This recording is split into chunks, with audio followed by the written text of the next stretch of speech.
여러분 안녕하세요. 화학대학 안코수경입니다. 자, 일단 9월 평가원 끝났는데 잘 봤나요?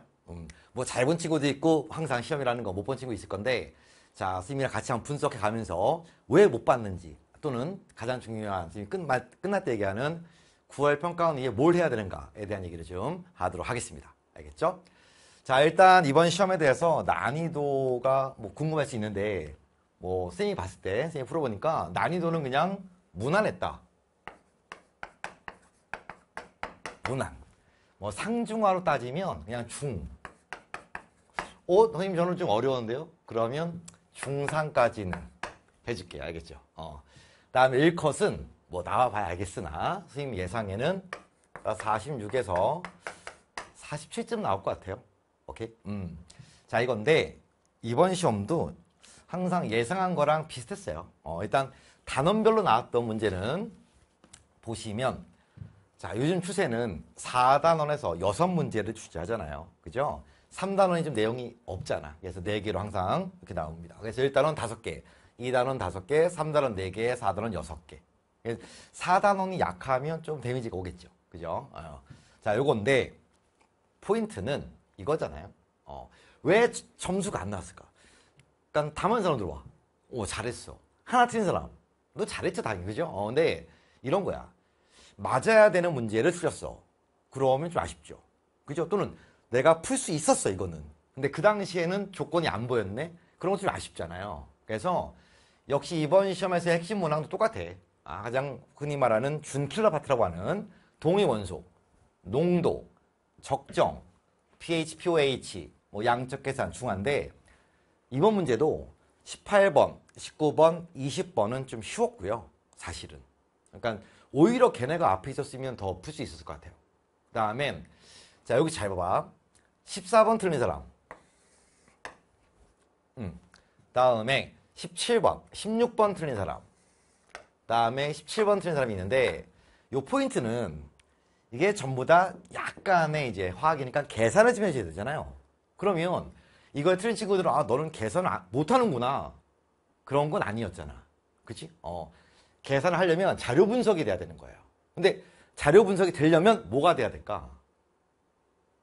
선생님이 해설 강의 때 설명하면 이해가 되잖아. 근데 그 순간 뭐가 잡아내야 돼? 이 자료가 나한테 뭘 얘기하는 건데, 그게 보여야 되거든요. 근데 안 보이는 이유는 자신감이 없기 때문인 거야. 오케이? 예. 보여 안 보여? 몰라? 너 알아? 몰라? 이 문제가 아니라 보이냐 안 보이냐의 싸움이에요. 그래서 그게 보이기 위해서는 반드시 자신감이 있어야 합니다. 근데 양적 계산 문제나 중화 반응 문제는 사실은 맘만 먹으면 난이도가 어마어마하게 낼 수 있기 때문에 여기는 자신감이 있기 쉽지 않거든. 근데 이런 파트에 대해서는 자신감이 좀 있어야 돼요. 그만큼 좀 더 신경을 써줘야 됩니다. 아시겠죠? 자, 그래서 자, 이번 9월 평가원은 선생님이 선생님 복사본을 좀 들고 있는데, 여러분 입장에서 한번 해석을 해볼게요. 자, 첫 번째 쭉 갔을 것 같아요. 1번부터 10번까지는 굉장히 쉬웠거든요. 근데 여러분 입장에서 본다면 이렇게 시험지가 있었잖아. 첫 번째 페이지에 뭐 1번, 2번, 3번은 쭉쭉쭉 풀어갔을 것 같고, 자, 4번, 5번 이렇게 있었어. 쭉 풀다 보니까 3번까지 풀고 4번 동적 표현 문제 아무것도 아니란 말이야. 그런데 4번 문제에 디귿 선다가 있었어요. 기억나요? 이거는 선생님이 봤을 때는 좀 신선했다, 이렇게 볼 수 있죠. 왜냐하면 보통 동적 표현 문제는 질문 자체가 뻔한 스토리였잖아요. 근데 동적 표현 문제에 뭘 섞었어? 몰농도 개념을 섞은 거지. 그렇죠? 그래서 요 4번은 좀 괜찮았다, 이렇게 볼 수 있습니다. 알겠죠? 다음 5번은 그럼 뭐 기본적인 계산이니까 충분히 했을 것 같고, 다음 두 번째 페이지는 어려웠느냐? 아니, 쭉쭉 풀어왔을 것 같고요. 여기서 10번이 산화환원이었거든요. 금속의 산화환원. 근데 난이도는요? 난이도는 전혀 없어요. 그러니까 10번을 틀린 친구는 좀 반성을 해야 돼. 알겠죠? 좀 아쉬워요. 다음에 11번인데 이 11번 문제 딱 읽었을 때 느낌이죠. 친구들마다 다르니까. 자신감 있으면 들어갔을 거고, 자신감이 없으면 일단 패스. 그죠? 좀 이따 보죠. 이런 것도 실전에서는 되게 좋단 말이야. 알겠지? 자, 그 다음 3페이지 넘어왔을 때 3페이지에 12번이 뭐였냐? 그러니까 요건데, 자, 여기서 이런 거잖아요. 어떻을까? S오비탈과 P오비탈의 전자수가 같은 건 누구 있어요? O랑 Mg가 있지. 그죠? 그 다음 S랑 P에 대해서 오비탈 수가 같은 건 뭐 있어요? 오케이? 이런 거거든. 이거는 C랑 NA랑 Mg가 있단 말이야. 다 케이스 다 외우진 않지만 주로 잘 나올 수 있는 애들 있잖아. 또한 잘 나왔던 애들이기 때문에 이 문제는 요 오비탈 수에 대한 얘기였고요. 따라서 이거를 외우고 있었으면 이 문제는 굉장히 빨리 풀었어요. 알겠죠? 자, 다음 13번. 사나워는 개수 문제였는데 난이도는요 어땠을까요? 없었어요. 틀린 사람들은 반성하셔야 됩니다. 다음 14번. 농도 문제였거든. 이런 문제에서 똑같은 거야.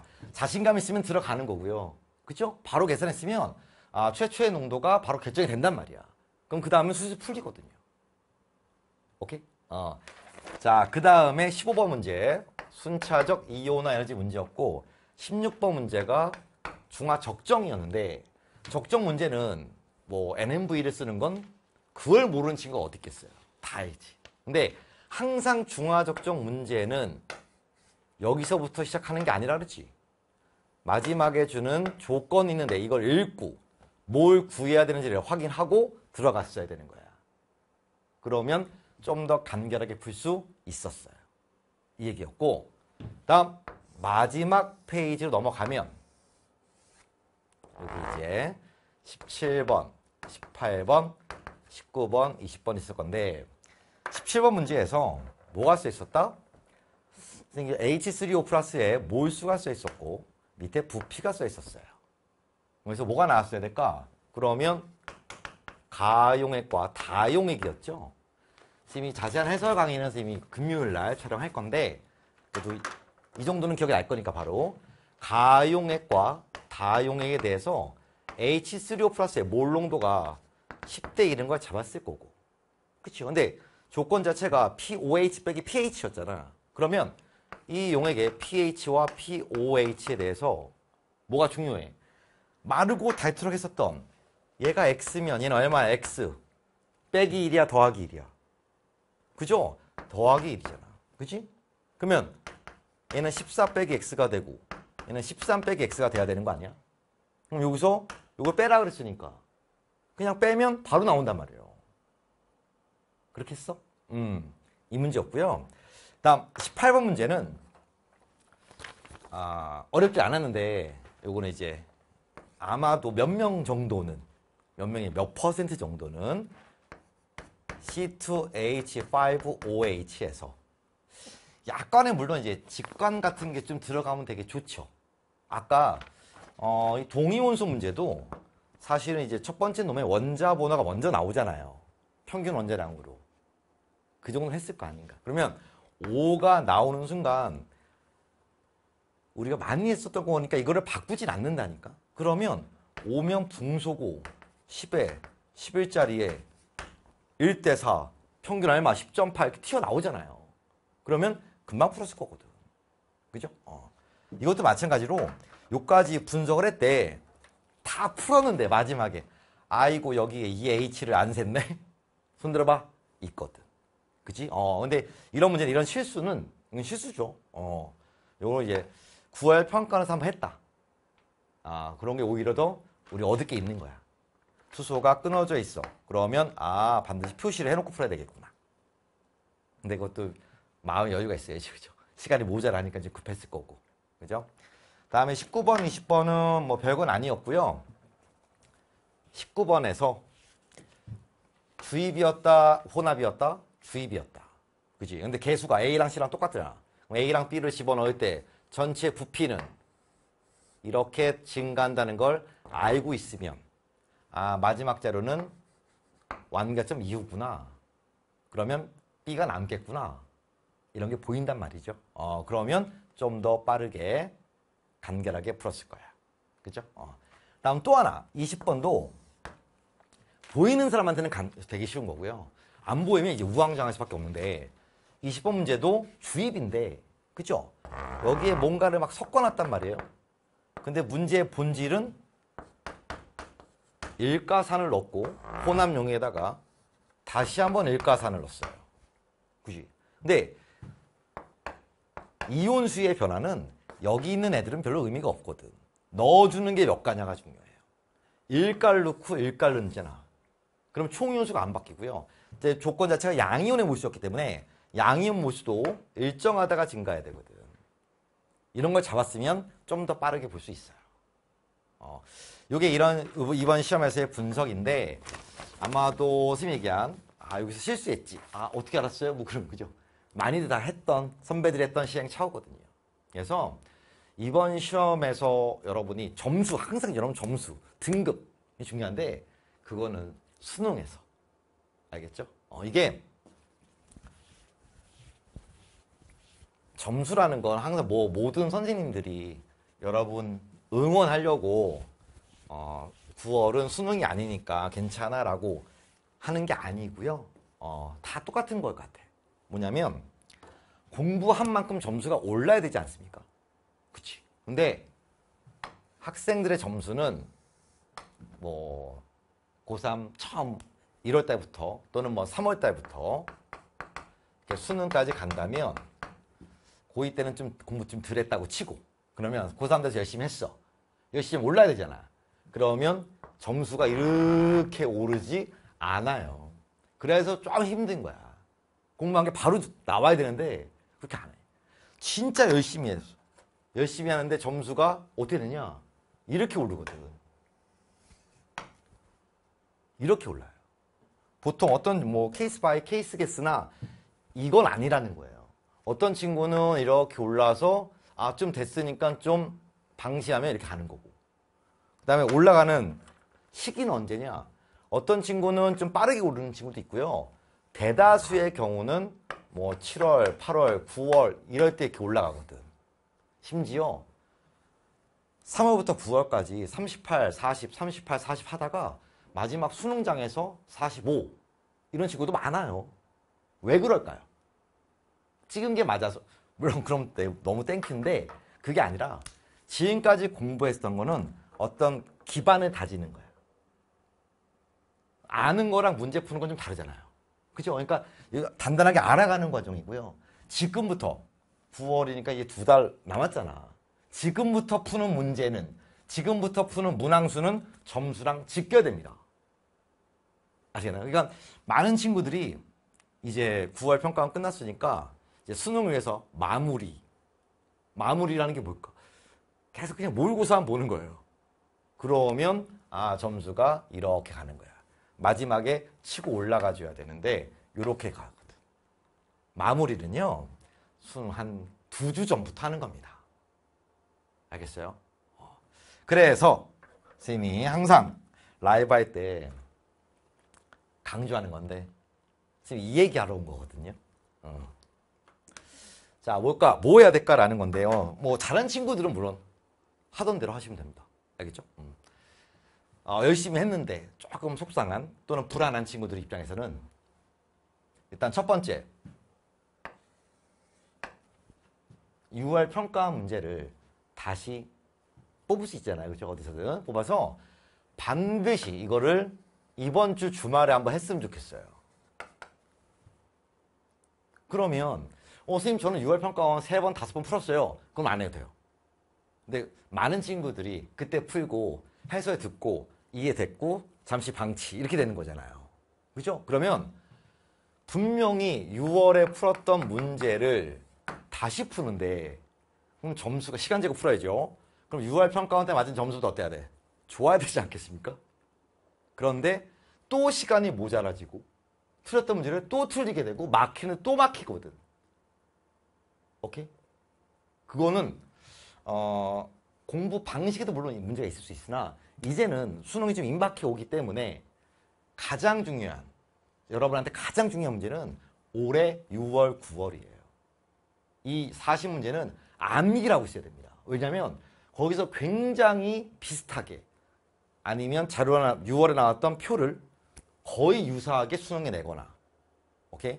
6월에 나왔던 자료, 상황 있죠? 주입 똑같이 내는 경우도 많거든요. 나중에 수능 끝나고 그거 한 번만 더 풀어볼 걸 아쉽거든. 그때 가서 후회하면 그치? 그래서 반드시 다시 풀어봐서 몇 점 나오나 궁금하지 않을까? 풀었던 문제인데 한번 해보라는 거예요. 하시고 이번 주말에 미루지 말고 다음 두 번째는 이거거든요. 빅킬러 단어에 대해서 자신감이 있어야 돼요. 네, 보통 이제 빅킬러도 두 가지로 나누거든요. 약간의 암기를 중심으로 하는 테마 있잖아요. 뭐 양자수라던가 주기율 이런 거, 이온화 에너지 이런 것들은 조금은 분자 모양 이런 건 자신 없으면 안 되거든 사실은, 그치? 근데 그런 걸 제외한 여기 있는 농도, pH, pOH의 중화 적정, 동위 원소 여기서 한번 스스로 판단해봐. 여기서 어디가 어렵지? 그게 아니라 어디가 자신 있지? 반대로. 난 여기는 무조건 다 맞지 자신 있어. 난 여기는 지금까지 거의 다 맞았어. 이번에만 한번 틀렸네? 좀 다른 얘기죠. 그죠? 그래서 여기에 대한 훈련을 꾸준히 하셔야 돼요. 그리고 모의고사는 병행해 가는 거지. 항상. 수능 때까지. 이거는 감각을 유지해야 되기 때문에 조금이라도 감이 떨어지면 문제가 안 보인단 말이야. 오케이? 그래서 자 선생님들의 컨텐츠가 있잖아요. 그걸 충분히 여러분이 활용하시는 게 좋아요. 선생님 같은 경우에는 이제 이번에 여름에 이름 바꿔서는 베테랑 엔제 이런 게 이런 거 테마적으로 아주 압축해서 우리가 문제 풀이하는 파트가 되겠고, 선생님 뭐 빅킬러 모의고사, 실전 모의고사 있으니까 선생님만 있는 게 아니라 다 선생님들 다 갖고 계시니까 그런 것들을 다 활용해서 여러분들 것으로 만들어내야 됩니다. 알겠나요? 2달이면 점수를 이렇게 올릴 수 있어요. 선생님 많이 받고 가능하다는 걸 알고 있거든. 그게 여러분도 할 수 있는 겁니다. 아시겠나요? 네. 자, 9월 평가원 시험에 대해서 분석을 요즘도 보기로 하고요. 열심히 하고 있나? 사실 그것부터 좀 궁금하긴 한데 조금 이제 진짜 조금 더 의지하고 정신적으로 버텨가면서, 알겠죠? 좀 더 남아있는 시간 동안 최선을 다해서 화이팅 하시기 바랍니다. 자, 이거 이제 선생님이 항상 그려주는 행운의 네잎 크로바. 이 행운은 9월이 아니라 6월이 아니라 수능장에서 여러분한테 갔으면 좋겠습니다. 알겠죠? 끝까지 화이팅 하기 바랍니다. 여러분은 할 수 있습니다.